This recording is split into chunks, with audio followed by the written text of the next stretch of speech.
శ్రీ గురుభ్యో నమః. హరి ఓం. అందరికీ నమస్కారం. వివిధములైన దేవతామూర్తులను పూజించేవారు ఆయా దేవతలను, పితృదేవతలను పూజించేవారు పితృదేవతలను, భూతములను పూజించేవారు భూతములను, నన్ను పూజించేవారు నన్ను పొందుతారు. అందరు దేవతలు దేవుళ్ళు ఒకటే అని చెప్పిన తర్వాత పరమాత్మ ఇంకో విషయం కూడా చెప్తున్నాడు.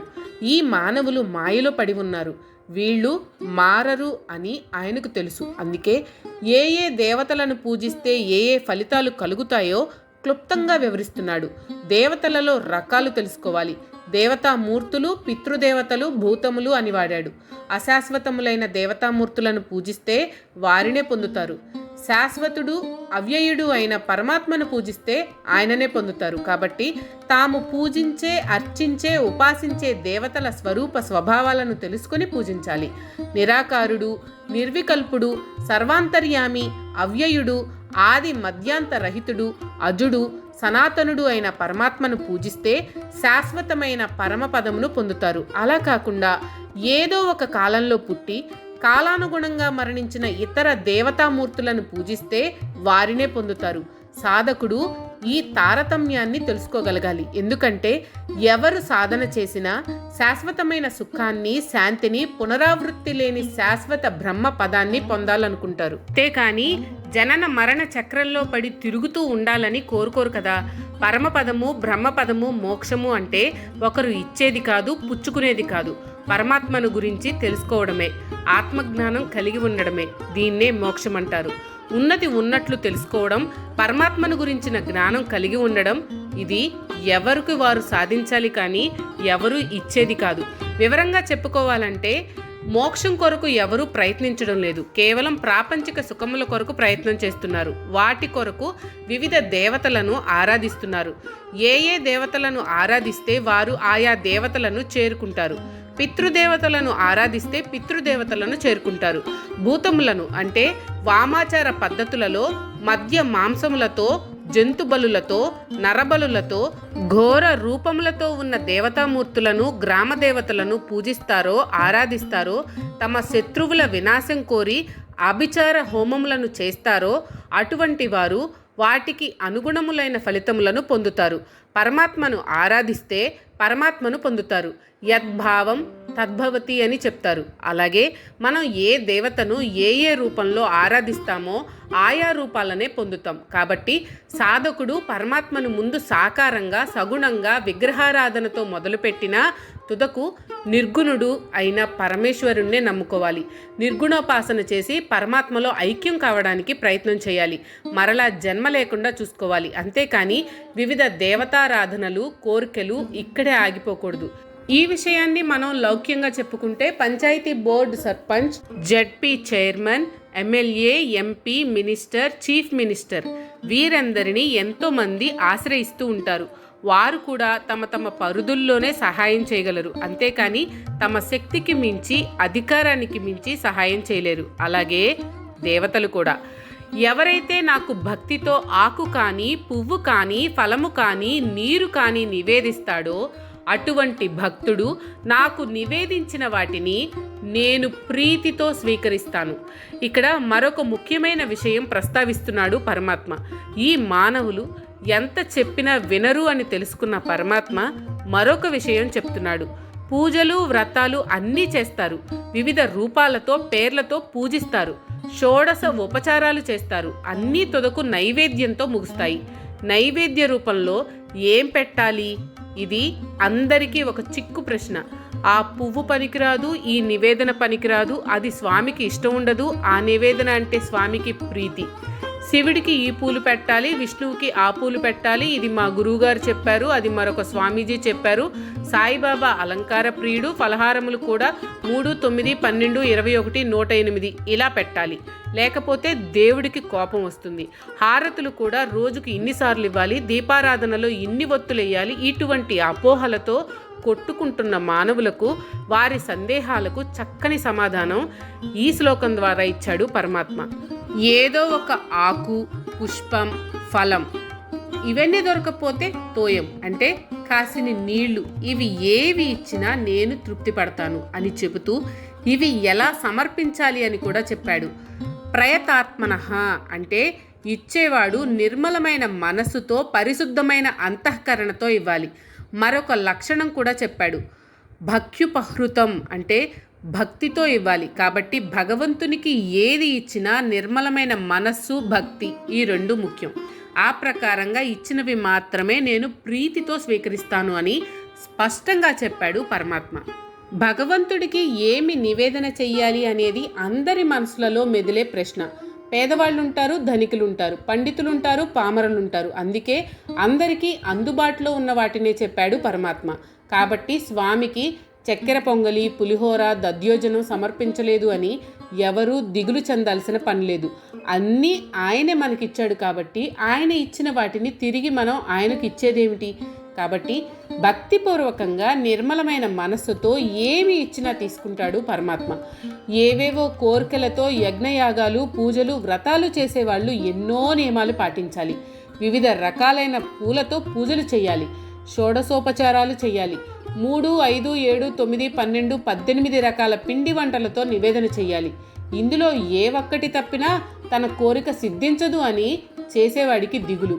అంటే వీరి దృష్టి అంతా చేసే యజ్ఞం మీద, నివేదించే పలహారాల మీద, తీరని కోరికల మీద ఉంటుంది. అంతేకాని పరమాత్మ మీద కాదు. కానీ నిష్కామ భక్తునికి ఇవేవీ అవసరం లేదు. ఎందుకంటే వాడికి ఏ కోరిక లేదు కాబట్టి వాడు ఇన్ని రకాల పూజలు, నివేదనలు చేయనవసరం లేదు.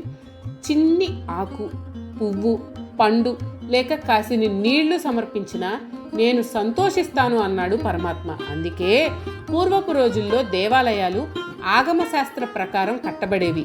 దేవాలయాల పక్కన కోనేరు లేకపోతే పెద్ద బావి, విష్ణువాలయం అయితే పారిజాతం చెట్టు, ఇతర ఫలవృక్షాలు, శివాలయం అయితే మారేడు చెట్టు ఉండేవి.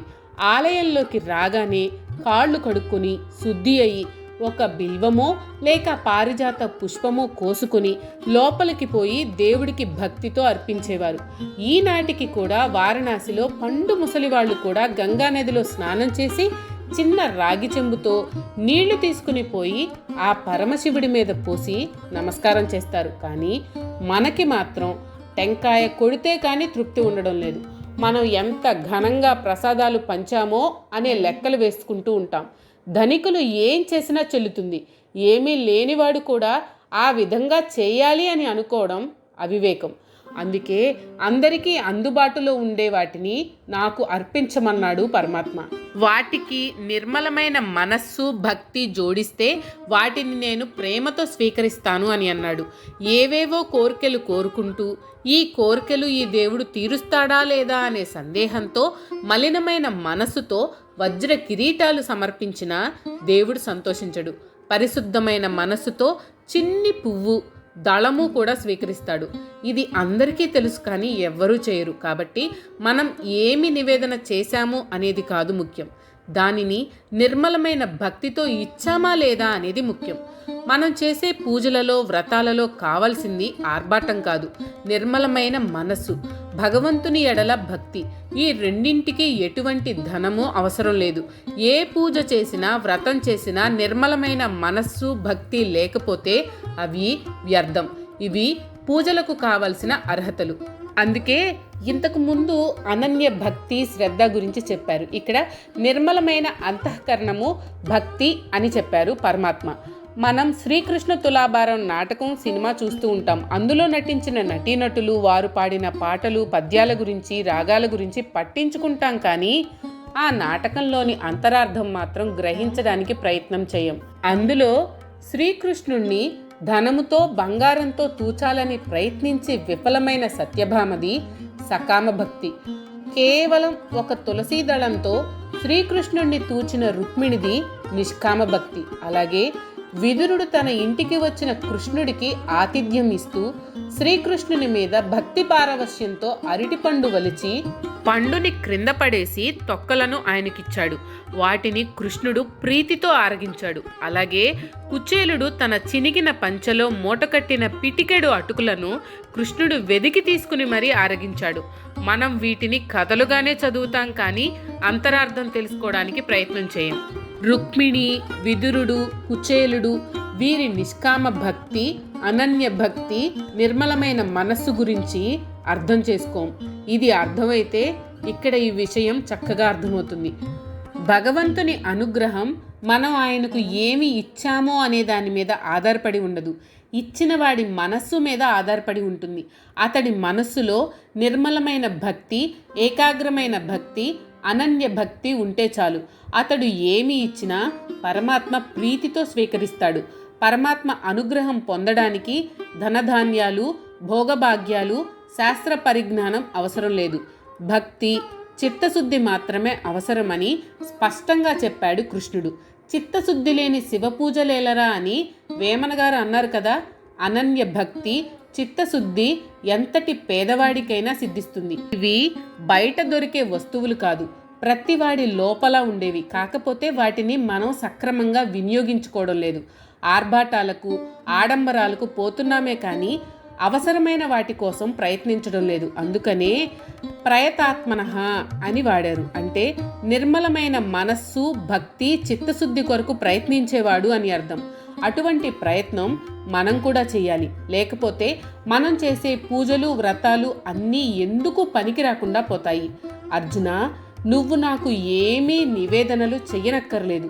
నీవు ఏది చేస్తావో, ఏది తింటావో, ఏ హోమం చేస్తావో, ఏ తపస్సు చేస్తావో, ఏ దానం చేస్తావో నాకు అనవసరం. వాటిని అన్నింటినీ నాకు అర్పించు చాలు. నేను తృప్తిగా స్వీకరిస్తాను. ఇన్ని చెప్పిన తర్వాత కూడా మానవులలో మార్పు వస్తుందా అని పరమాత్మకు సందేహం కలిగినట్లుంది. అందుకే ఒక బ్లాంక్ చెక్ ఇచ్చాడు. పత్రాలు, పుష్పాలు ఇవన్నీ ఎందుకు కానీ ఒకే మాట చెప్తున్నాను, జాగ్రత్తగా విను. నువ్వు ఏది చేసినా, ఏది తిన్నా, ఏ హోమం, యజ్ఞం, యాగం, వ్రతం చేసినా, ఏ దానం చేసినా, ఏ తపస్సు చేసినా అవన్నీ నాకు నివేదనగా సమర్పించు అని అన్నాడు. అంటే భగవంతుడికి ఏమి ఇవ్వాలో చాయిస్ మనకే వదిలేశాడు. అందుకే కన్నప్ప పెట్టిన మాంస ఖండములను కూడా ఆరగించాడు మహాశివుడు. అంటే దీని అర్థం, మనం ఏ పని చేసినా, ఏం తిన్నా రామార్పణమనో, కృష్ణార్పణమనో, భగవదార్పణమనో భావిస్తే అవన్నీ పరమాత్మకు చెందుతాయి. వేరే నివేదనలు అక్కర్లేదు. ఆ ప్రకారంగా చేస్తే మానవునికి ఆయా కర్మల వలన కలిగే బంధనములు అంటుకోవు. కాబట్టి సమస్త కర్మలను భగవంతుని పరంగా చేయడం, భగవంతునికి అర్పించడం వలన ఆత్మ సాక్షాత్కారానికి మార్గం సులభమవుతుంది. ఇక్కడ ఏది చేసినా, ఏది తిన్నా అంటే చేయకూడని పని అని కానీ, తినకూడని పదార్థం అని కానీ కాదు. హితమైన పని, హితమైన పదార్థం అని అర్థం. ఆ స్థితికి చేరుకున్నవాడు హితమైన పనులు మాత్రమే చేస్తాడు. ఇదంతా ఎందుకు చెప్పారు అంటే, ఈ ప్రపంచంలో ఎవరైనా సరే ఏదో ఒక కర్మ చేయక తప్పదు, ఏదో ఒకటి తినక తప్పదు. ఈ రెండు నిత్యము చేస్తూ ఉంటారు. ఈ రెండింటిని నిష్కామంగా చెయ్యి. ఆ కర్మలన్నీ నా పరంగా చెయ్యి. వాటి ఫలితములను నాకు అర్పించు. నీవు చేసే అన్ని కర్మలను, వాటి ఫలితములను కృష్ణార్పణం, రామార్పణం, బ్రహ్మార్పణం చెయ్యి. అంతే. దీని వలన రెండు లాభాలు కలుగుతాయి. అవి చేసినందువలన కలిగే బంధనములు, సుఖదుఖములు నీకు అంటవు. రెండవది, భగవంతుని అనుగ్రహం నీ మీద ఉంటుంది. ముందు చెప్పిన విధంగా నీవు ఏమి చేసినా, ఏమి తిన్నా, ఏమి తాగినా వాటి వలన కలిగే శుభ అశుభ ఫలములు నాకు అర్పిస్తే ఆ కర్మ ఫలములు, వాటి వలన కలిగే బంధనములు నీకు అంటవు. ఏ కర్మ బంధనములు, వాసనలు లేని నీవు నన్ను సులభంగా పొందగలవు. మానవుడు ఏ పని చేసినా, ఏం తిన్నా దానికి శుభమో అశుభమో ఏదో ఒక ఫలితం కలుగుతుంది. మంచి పని చేస్తే మంచి ఫలితం, తినకూడనిది తింటే అజీర్తి రోగం, దాని వలన దుఃఖము కలగడం సహజం. రామార్పణం, కృష్ణార్పణం అంటూ చేస్తే చేయకూడని పనులు చేయవు, తినకూడని పదార్థాలు తినవు, తాగకూడని పానీయాలు తాగవు. వాటి వలన కలిగే సుఖదుఖములు, శుభములు అశుభములు నీకు అంటవు. ఆ కర్మ బంధనములకు కూడా దూరంగా ఉంటావు. దీనినే మనం ఇది వరకు నిష్కామ కర్మ అని చెప్పుకున్నాం. ఇలా చేసేవారిని సన్యాస యోగయుక్తులు అని అంటారు. అంటే కాషాయాలు కట్టుకొని దండం చేత పట్టుకోవడం కాదు, సన్యాస యోగయుక్తులు అయి ఉండాలి. అంటే మనసును చక్కగా ఆత్మయందు నిలిపి ఉంచాలి. అటువంటి వాడు ఈ కర్మ బంధనముల నుండి విడివడి మోక్ష మార్గంలో ప్రయాణం చేస్తాడు. ఇక్కడ పరమాత్మ మోక్షము అనే మాట వాడాడు. అసలు మోక్షము అంటే ఏంటి? బంధ విమోచనమే మోక్షం. బంధనములు అంటే మనం చేసే కర్మల వలన కలిగే ఫలితముల వలన ఏర్పడే బంధనములు. మనం చేసే అన్ని కర్మలు శుభమో అశుభమో ఏదో ఒక ఫలము బంధనమును కలగచేస్తాయి. ఆ కర్మ బంధనముల నుండి విడిపడడమే మోక్షం. దీనికి సన్యాసము ముఖ్య సాధనం. సన్యాసము అంటే మనస్సును ఆత్మయందు చక్కగా ఉంచడం. సంన్యాసము అంటే చక్కగా ఉంచడం అని అర్థం. ఇదంతా కలిపి మనం ఇంతకు ముందు నిష్కామ కర్మయోగము అని చెప్పుకున్నాం. ఇదంతా విన్న తర్వాత కొంతమందికి ఒక సందేహం వస్తుంది. అశుభ ఫలం బంధనం కలుగజేస్తుంది, కానీ శుభములు కూడా ఎలా బంధనాలను కలుగజేస్తాయి అని. ఒక ఫలితం శుభమో అశుభమో నిర్ణయించేది మనసు. రెండూ కూడా అనుభవాలే, రెండూ శాశ్వతాలు కావు. ఒకదాని వెంట ఒకటి వస్తూ ఉంటాయి. కాబట్టి రెండూ బంధనాలను కలుగజేస్తాయి. బంధించడానికి బంగారు గొలుసు అయినా ఇనప గొలుసు అయినా ఒకటే. చివరకు జరిగేది బంధనమే. ఈ శుభ అశుభ ఫలములు నిష్కామ కర్మ చేస్తే కలగవు. ముందు చెప్పినట్లు మనం చేసే ప్రతి పని పరమాత్మకు అర్పిస్తే కూడా ఈ బంధనములు మనలను బంధించవు. ఒకవేళ బంధించినా వాటి నుండి విముక్తి పొందవచ్చు. కాబట్టి మనం మన దైనందిన జీవితంలో చేసే ప్రతి కర్మ, పూజ, వ్రతం, దానం మొదలగు వాటిని భక్తితో కృష్ణార్పణం, భగవదార్పణం అంటూ పరమాత్మకు అర్పిస్తే మనకు ఏ బంధనములు అంటవు. మనం సుఖంగా ఉండవచ్చు, తుదకు పరమాత్మను చేరుకోవచ్చు. అదే ఇక్కడ తెలియజేశాడు పరమాత్మ. సన్యాస యోగ యుక్తాత్మ అని అన్నారు. సన్యాసము అంటే చక్కగా ఉంచడం, అంటే మనసును ఆత్మలో ఉంచడం అని అర్థం చెప్పుకున్నాం. అంటే మనం చేసిన కర్మలను అన్నింటినీ పరమాత్మ యందు ఉంచడం, పరమాత్మకు అర్పించడం అని అర్థం. లౌకిక విషయాలను, విషయ వాంఛలను వదిలివేయడం అని కూడా మరొక అర్థం ఉంది. ఇక్కడ ఆ అర్థం కూడా తీసుకోవచ్చు. అంటే కాషాయాలు కట్టుకుని మఠాలు స్థాపించడం కాదు, హిమాలయాలకు వెళ్ళి ముక్కు మూసుకొని కూర్చోవడం కాదు. ఉన్న ఊళ్ళోనే, తన ఇంట్లోనే గృహస్థుగా ఉంటూ కూడా ప్రాపంచిక విషయాలలో తిరుగుతూ కూడా ఎటువంటి ఆసక్తి లేకుండా కర్మలు చేయడం, కర్తృత్వ భావన లేకుండా కర్మలు చేయడం, నిష్కామంగా కర్మలు చేయడం, చేసిన కర్మల ఫలములను పరమాత్మకు అర్పించడం, ఇది కూడా సన్యాసమే. అటువంటి సన్యాస యోగమునందు యుక్తుడు అయినవాడు కర్మ బంధనముల నుండి విముక్తి అవుతాడు, తుదకు నన్నే పొందుతాడు అని కృష్ణుడు తెలియజేశాడు. మళ్ళీ కృష్ణుడు ఇలా అంటున్నాడు, ఓ అర్జున, నేను అన్ని భూతముల యందు సమత్వ దృష్టి కలిగి ఉంటాను. నాకు ద్వేషింప తగినవాడు కానీ ప్రియమైన వాడు కానీ ఎవరూ లేరు. అంతా నాకు సమానులే. ఎవరైతే నన్ను ఏకాగ్ర భక్తి, అనన్య భక్తితో ఉపాసిస్తారో నేను వారిలో ఉంటాను, వారు కూడా నాలోనే ఉంటారు. ఇంతకుముందు చెప్పిన విషయాన్నే పరమాత్మ మరో కోణంలో వివరిస్తున్నాడు. పరమాత్మ అన్ని జీవులలోనూ ఆత్మస్వరూపంగా స్థితుడై ఉన్నాడు. ఆయనకు ఒకరు ఎక్కువ, ఒకరు తక్కువ, ఒకరు ఇష్టుడు, ఒకరు అయిష్టుడు, ఒకరి మీద ప్రేమ, మరొకరి మీద ద్వేషం అని లేదు. అందరూ సమానమే. పరమాత్మకు ఒకరి మీద ద్వేషం, మరొకరి మీద ఇష్టం కానీ లేవు. కాకపోతే ఎవరు పరమాత్మను భక్తితో సేవిస్తారో వారి వెంట ఉంటాడు, వారిని తనలో కలుపుకుంటాడు.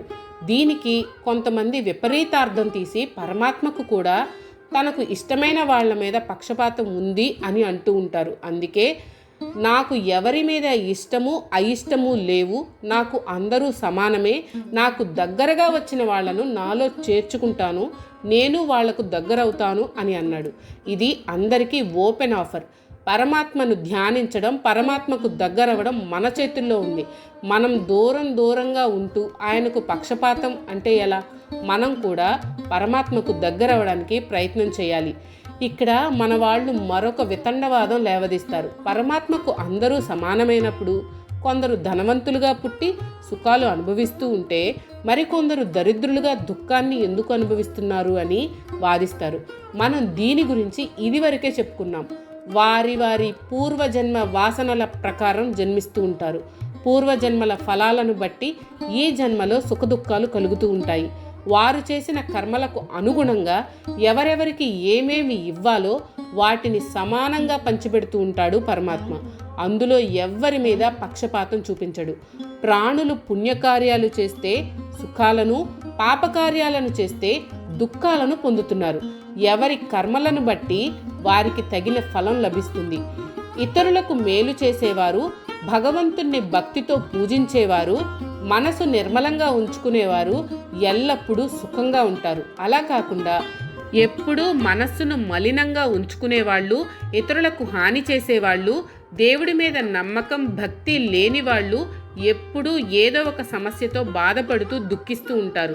మరికొందరు ధనము, పదవి, ఆస్తి, అంతస్తు, కామసుఖం ఈ వ్యామోహాలలో పడి వాటి పిచ్చిలో పడి చేయకూడని పనులు చేసి జీవితాలను దుఃఖమయం చేసుకుంటున్నారు. కోటాను కోట్లు సంపాదించిన వారు కూడా జైలు జీవితం అనుభవించడం మనం చూస్తూనే ఉంటాం. ఇది ఒకరు చేసేది కాదు, ఎవరికి వారు చేసుకున్నది. ఇది ప్రకృతి నియమం, దీనిని ఎవరూ దాటలేరు. కాబట్టి ప్రాణులు అనుభవించే సుఖదుఖాలకు పరమాత్మ ఎటువంటి బాధ్యత వహించడు. ఎవరి కర్మఫలం వారు అనుభవించాలి, తప్పదు.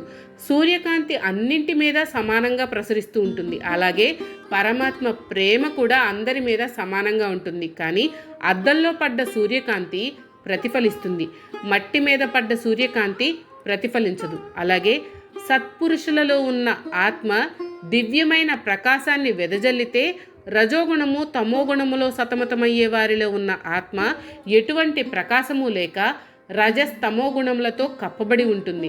నిర్మలమైన అద్దము మన ప్రతిబింబాన్ని చక్కగా ప్రకాశవంతంగా చూపిస్తుంది.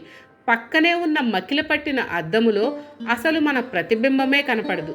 ముందు మనం అద్దానికి పట్టిన మకిలను తుడిస్తే ఆ అద్దం కూడా మన ప్రతిబింబాన్ని ప్రకాశవంతంగా చూపుతుంది. కాబట్టి ముందు మనం మన మనసుకు పట్టిన రజో తమో గుణములతో వివిధములైన మోహములతో పేరుకుపోయిన మకిలను శుభ్రంగా తొడవాలి. అప్పుడు మనస్సు అద్దంలాగా నిర్మలంగా ఉంటుంది.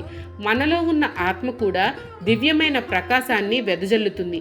ఈ సత్యాన్ని అర్థం చేసుకోవాలి. కాకపోతే ఎవరైనా మన ఇంటికి వస్తే వారిని లోపలకు రమ్మంటాం, వారికి మర్యాదలు చేస్తాం. అలాగే భగవంతుడు ఎవరు భక్తితో శ్రద్ధతో అనన్య భక్తితో తన దగ్గరకు వస్తే వారిని తన లోపలకు తీసుకుంటాడు, వారిలో తను ఉంటాడు. కాబట్టి అందరూ నిర్మలమైన హృదయంతో పరమాత్మకు దగ్గరవడానికి ప్రయత్నించాలి.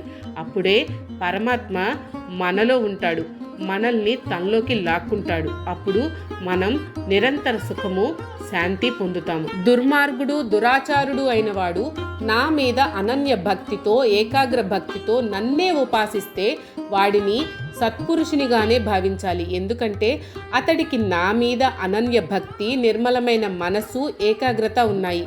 ఇక్కడ మరొక విశ్లేషణ చేస్తున్నాడు పరమాత్మ. ఒకడు దుర్మార్గుడు, ఎల్లప్పుడూ ఇతరులకు అపకారం చేస్తూ ఉంటాడు. వాడి సంగతి ఏంటి?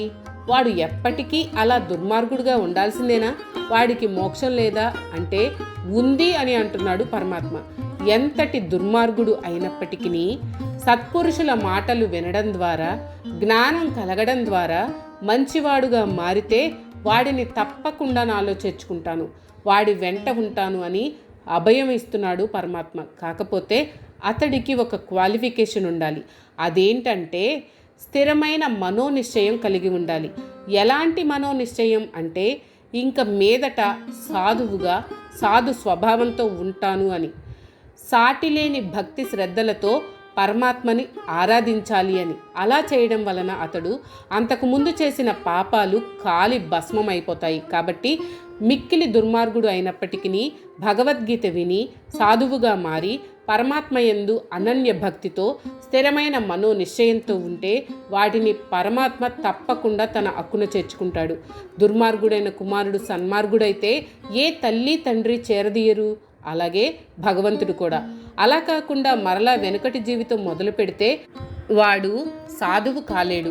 కాబట్టి పాపాత్ముడు ఎల్లప్పుడూ పాపాత్ముడే కాదు, వాడికి పుణ్యాత్ముడు అయ్యే అవకాశం ఉంటుంది. దానికి మార్గం కూడా చూపించాడు పరమాత్మ. అంతకుముందు చేసిన పాపాలు పోవాలంటే, ఆ పాపాలు నాశనం కావాలంటే ఏం చేయాలో పరమాత్మ స్పష్టంగా చెప్పాడు. అప్పటిదాకా పాపాలు చేయకూడని పనులు చేసిన వారిలో గిల్ట్ మైండ్ ఉంటుంది, తప్పు చేశాము అనే భావన. కొంతమందికి ఎన్ని దుర్మార్గాలు చేసినా ఆ గిల్ట్ మైండ్ కానీ పశ్చాత్తాపం కానీ ఏ కోసానా ఉండవు. వాడి గురించి వదిలేయండి.